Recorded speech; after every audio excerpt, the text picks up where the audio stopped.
Like, just be nice to me. Say sorry. I'm sorry. Why are you laughing?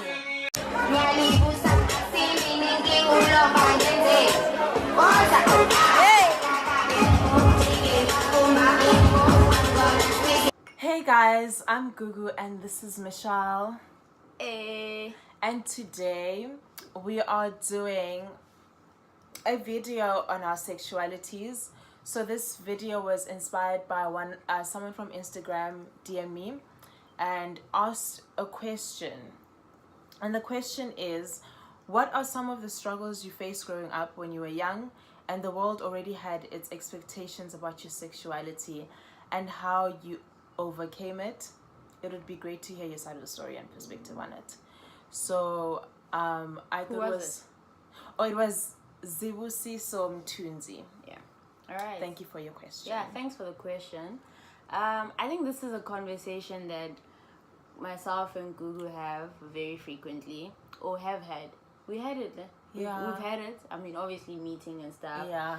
And a lot of, also with like our queer friends. We hope that we can relay it properly after saying it for all our lives and maybe feeling it. Yeah. Cool. So I'll start by just giving like a brief definition of what sexuality is, and I've taken this from Urban Dictionary, and it's basically say that sexuality is the sexual feelings or emotions or lack thereof towards other people. Right? We also within our space keep learning and keep growing and keep experiencing that, oh, okay, maybe I'm this, maybe I'm not, because as a person you always grow, you never really know. Yeah. Also because society boxes us so much that you have to kind of unlearn that and then rediscover yourself, and it's just like a process. So yeah, definitely. Okay, so here we go, guys. Let's do this. Okay, I want to start. Okay, so my sexuality is pansexual. So I'm gonna give the dictionary definition of that, and that is, being pansexual is being attracted to people regardless of their gender identity, right? So who you're attracted to, like, it doesn't matter what gender they identify as. It, like, that has no, what's the word? Direction. Like, it doesn't affect whether you're attracted to the person or not. You're attracted to someone because you're attracted to someone, not because this person's this gender or not this gender. All right. So that's what I am. But when I was like a few years ago, or when I was younger, I didn't really have the vocabulary to know that I was pansexual until a friend of mine, should I just say her name? Kutlwano, said that she's pansexual. So then I was like, oh, that's interesting. Then I googled it, then I saw it, and then when I read about it, it clicked. I was like, okay, that makes sense. That's me, right? So before that, when people used to ask me about my sexuality, what did she say? I would just say, like, I don't know, I just date anyone. Basically, that's what I say. Or I would say I'm fluid, like, or just people would kind of just force something on me and be like, oh, you bisexual. And I was like, okay, then that's fine. Like, there's something that I can relate to the most for now, because I don't have the words yet. So if I'm bisexual, then okay. But I'm not. But so I think also I just didn't want I didn't want a term for it, because I didn't want to be boxed. Like, I just felt like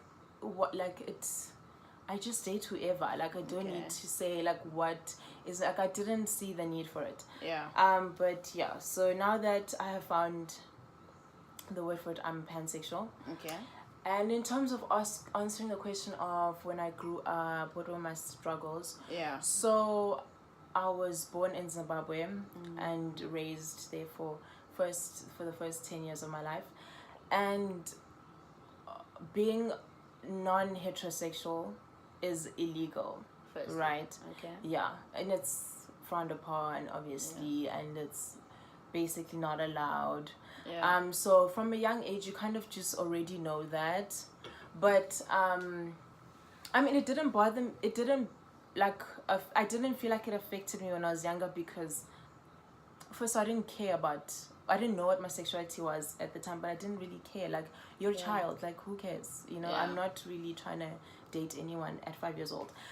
But like, I would watch the news sometimes or hear, like, maybe your parents are having a conversation about something that happened, and you hear about people that have been jailed, been taken to prison because they were found, like, being with like someone. getting, like, a man getting married to another man. They were found and then they got arrested. Even like, I remember watching the news, but it wasn't happening in Zim. It was like Uganda or another, I'm not sure. And they like, these two men were found getting married to each other. They were caught and then they got arrested.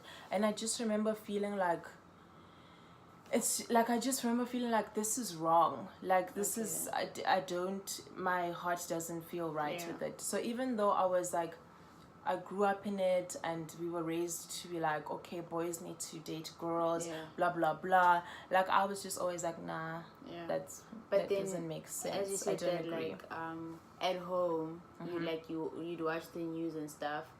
Like, what would your parents or whoever who's the adults watching the same thing as you, what comments would they say while you're watching? I don't remember watching it with an adult, but I don't think it was explicit in my home, like, oh, gay people are not allowed or whatever. It wasn't like explicit like that. It was more implicit in just the way we were living. Like, you just knew it was wrong because you didn't see it in your face. Like, every man dates a woman or every woman dates a man, therefore that's what must be done. That's common practice. That's what it is. So you just know the other way cannot be done because you don't, it wasn't like explicit unless obviously like when you watch the news and you see people getting caught. But in my home it wasn't like explicit. We didn't really talk about it, and also it's not like my parents didn't, they just assumed I was heterosexual, so they didn't find the need to talk about it. That's true.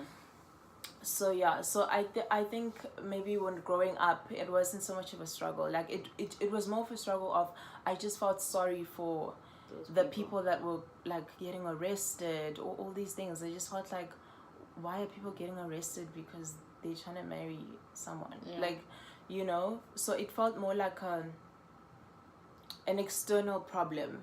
It didn't feel like, you know, it was my issue or something that I struggled with at all. Until maybe well, like, let's fast forward to high school. Because primary school was a nerd, you know, wasn't into doing anything. I was all about my academics, baby. So then fast forward to high school. I dated boys. Common practice, obviously, that's what everyone's doing. And also in high school, you're just trying to fit in, do what everyone's doing. The cool boys? And I mean, really? I dated ancient niggas. Wow. Ancient nigger. Actually, I didn't even date a lot of shame, man. I dated ancient people. But he wasn't ancient. No, he was ancient. He was ancient. Let's not lie. Ancient, 100%. And I dated one person. I mean, obviously this dating. And then there's hooking up. There was other people. All right. But so I dated guys. Boys, men, boys. Boys at the time. No, boys at the time. Men now. I dated boys. And I mean, I definitely, it wasn't like I wasn't being untrue to myself. I was attracted to them, and at the time, you did have a good time. Like, I did have a good time. I was attracted to. I am attracted to boys. Yeah, you know, that's true. I mean, to people, to bodies. So, yeah, it was fine. Okay. You know, I didn't feel like, you know, what am I doing? This is untrue to me because, I mean, obviously, like, that's the only gender that I dated because that was kind of the only thing in your space. That was happening your in my options space as well. Also, exactly. And then maybe grade 11, 12, like, people would ask me, I don't know, like, when you get older, like, these conversations randomly happen when you're talking to people in high school, like grade 11, 12, like, oh, would you like date girls? Would you like hook up with a girl? A lot of boys would ask me that. Oh. Yeah.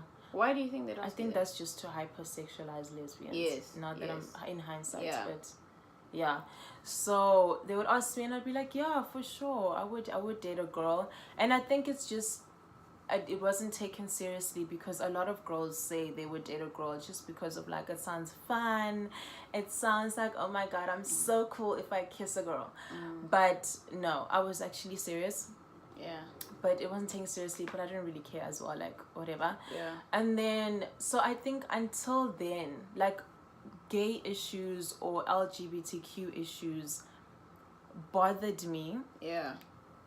But more of like, it never felt personal until I dated a girl, because then it was like, okay, like when I used to have debates with my parents. Yeah, that's still true. Do That's sometimes true. About their homophobia before I started dating Michelle. She's my first girlfriend, by the way. Yeah, before I started dating her, I used to have these debates with my parents about, because they would have homophobic comments, or you know, and then I would like, you know, argue with them and tell them whatever. But now that I'm looking at it, then it would make me angry, you know, like their opinions and stuff. But at the same time, it was kind of like an issue that we could like throw away, put on the table, and be like, oh, we'll deal with this later. We can get back to being a happy family. Exactly. Because, you know, it's just an issue that we disagree on. Yes, I do not disagree. I do not agree with you, but it's like, let's pack it away and move on with our lives type of issue. Yeah. Right? That's how I felt before, right? Yeah, it would make me very angry. But like now, like when I'm actually in a homosexual relationship, when I have, they don't know, by the way, but when I have those debates with them, it's more draining, and just like it's very like, it hits home. Yeah, and it's, I don't know, like it's like it's not okay for my so. Yeah, I don't know, it's very draining emotionally. Like I sometimes, for just my mental health, just for my sanity, sometimes I just walk away from those conversations. Like I won't even argue with you. Like you can say something homophobic, and I'll just walk past, go to my room, carry on as if nothing happened. But before that, I had more fire in me, because, you know, like you're fighting. But like now that I'm in it, it's very personal, and it's very draining emotionally, and I live it every day. So I'm not here to then argue with you about it. Like, this is my daily life. So now I when I was pansexual always, obviously, since I was born. But before when I was just dating boys, I had the privilege of it just being like, I was pansexual, but I wasn't really like in a homosexual relationship. So society didn't treat me like I was pansexual. So it was fine, I could live my life. But like now that I'm in a relationship, in a homosexual relationship, it's like, now it's, you know, society treats me like I am pansexual, which I am. But I feel like now it's just, so now it's an actual daily struggle. But I think before that, I had the privilege of just living through and maneuvering through life without having to really deal with it. That's true. Yeah. That's true. Yeah. Okay. Yeah. Basically. And expectations from the world? Oh, I don't think, until like when I was still dating boys, right? I think I was living up to society expectations. Okay. So I wasn't really bothered. I was living my life, living la vida loca, you know, everything is fine. Then now that I'm dating a girl, like, there are constant reminders in my life that I'm not doing what my parents or what society expects of me. And that's a constant struggle. Like, even like when you're just having, like, unprovoked, you're just chilling, having tea with biscuits with your parents, and then suddenly like, oh, when you and your husband go, and you're like, wait, what? Who said that? Who said, like, even like my family has weddings for days. We love weddings. I always go to weddings. Go like every year December. Dude, unprovoked, maybe someone will be. You're just jealous. You sour. Because they don't have weddings, first of all. She's sour. Anyway. We have more funerals in my family than weddings. Like, we have like 2 funerals a year. I'm sorry about that. I know. That just... don't change the mood. So I was saying like unprovoked, you just be like chilling, and then someone would be like, yo, when your person pays lobola, and you're like, whoa there, because you know Michelle ain't about to pay lobos. Yeah.